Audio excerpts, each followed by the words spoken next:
the real-time real estate segment today, being brought to you by the area trusted real estate professionals of Ron Siegel Radio.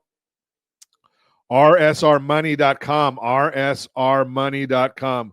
Go there and get the information about your property. Again, I talk about the real estate professionals, and I was just doing a speaking engagement last week, and I've talked about this for years and years about having your household board of directors, and that is the real estate professionals. That is the lender, liability advisor, that would be us, the financial planners, the estate planners. You've got the whole group. If you don't have them, give me a call at 800-306-1990. Be more than happy to put you in touch. I ask people frequently when we're consulting with them, do you rate on a scale of 1 to 10? 7's a cop-out, so you can't use 7. So on a scale of 1 to 10, tell me about, trying to find the exact, the list of everyone that's on there. But tell me about your financial advisor, your insurance advisor, your estate attorney, your real estate advisor, your liability advisor, your tax person. 1 to 10, 4 is a cop-out. You can't give me that. If you don't have 9s and 10s under all of them, well, that's where we come in, and we like to help out with that because we do know 9s and 10s in every one of those areas. So if you don't have that, give us a call again, 800-306-1990. We're happy to get you in touch with some of these professionals who can actually maybe make you some money, save you some money. I'm a big believer that good advice doesn't cost you anything. It's, in fact, in most instances, it saves you a whole lot of money or makes you a lot of money. So I just want to throw that out there to you. Again, give me a call on that. Why moving to a smaller home after retirement makes life easier? Retirement is a lifetime. It's a time for relaxation, adventure, and enjoying the things you love. As you imagine this is exciting new chapter in your life, it's important to think about whether your current home fits your needs. If it's too big, too costly, or just not convenient anymore, downsizing might help you make the most of your retirement years. To find out if a smaller, more manageable home might be the perfect fit for your new lifestyle, ask yourself these questions. Do the original reasons I bought my current house still stand, or do I have needs that changed since then? Do I really need and want the space I have right now, or could somewhere smaller be a better fit? What are my housing expenses right now, and how much do I want to try and save by downsizing? If you answered yes to any of these, consider the benefits that come with downsizing. There are many reasons why you should downsize. Here are just a few from Bankrate. Financial savings. Older adults with higher medical insurance costs might benefit from saving on these expenses like utility bills. Less maintenance if you're tired of housework. Why not move to a smaller home with easier upkeep? Simplicity. Downsizing cuts clutter and helps you focus on what matters. Health concerns. Many seniors downsize for fewer stairs and easier access to hospitals and transportation. You're seeing that as a chart right there on our screen if you're watching us on RonSiegelRadio.tv, any of the socials of the ABC News and Talk, AM 1490, FM 98.1 video feeds. Your equity can help make downsizing possible. Those perks sound like something you'd want. You may already have what you need to make it happen. A recent article from Seniors Guide shares, quote, and at a time when homeowners age 62 and older have more than $12 trillion in home equity, downsizing makes sense, unquote.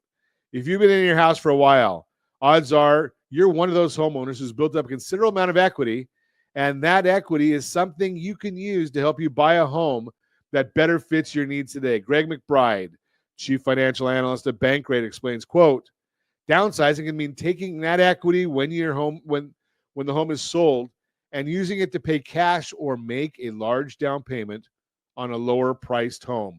Reducing your monthly living expenses, unquote. When you're ready to use all that equity to fuel your next move, your real estate agent will be your guide through every step of the process. That includes setting the right price for your current house when you sell, finding the home that fits your evolving needs, and understanding what you can afford at today's mortgage rate. Bottom line, starting your retirement journey, think about downsizing. I call it right sizing. It could really help. And when you're ready, give me a call at 800-306-1990, 800-306-1990.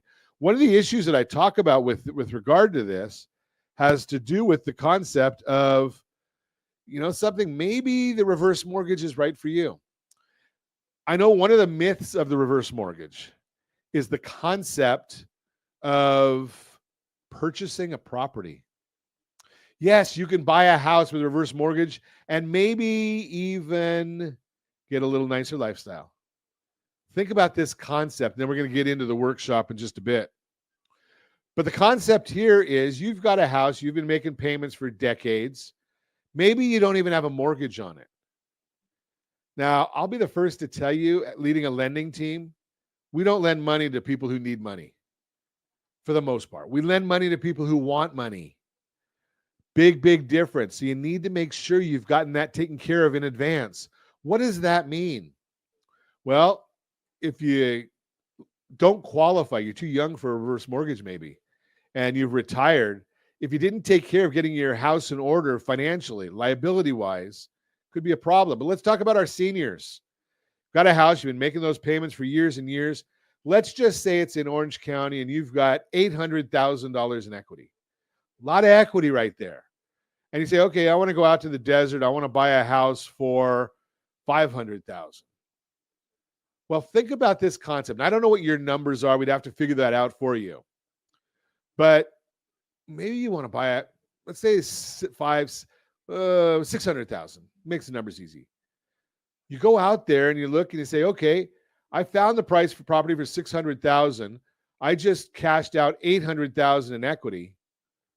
What if I take and I put $300,000 down, get a reverse mortgage, not have a payment for the rest of my life? No payments the rest of my life. And I have $500,000 to do something with because I sold that house that I've been making payments on for years. It's an addition to your savings that you already saved for retirement. What do you do with that? Well, you give it to a financial advisor who understands some of these philosophies. Again, if you don't have one, we'll put you in touch.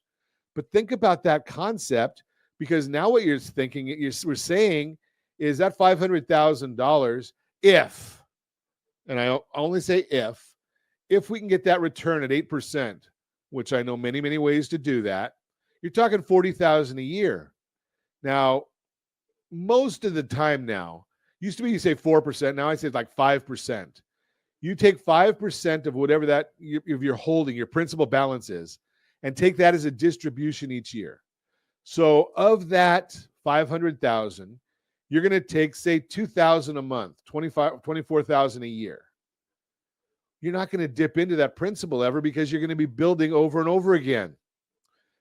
So you've got a better lifestyle because you're taking whatever your existing retirement fund is.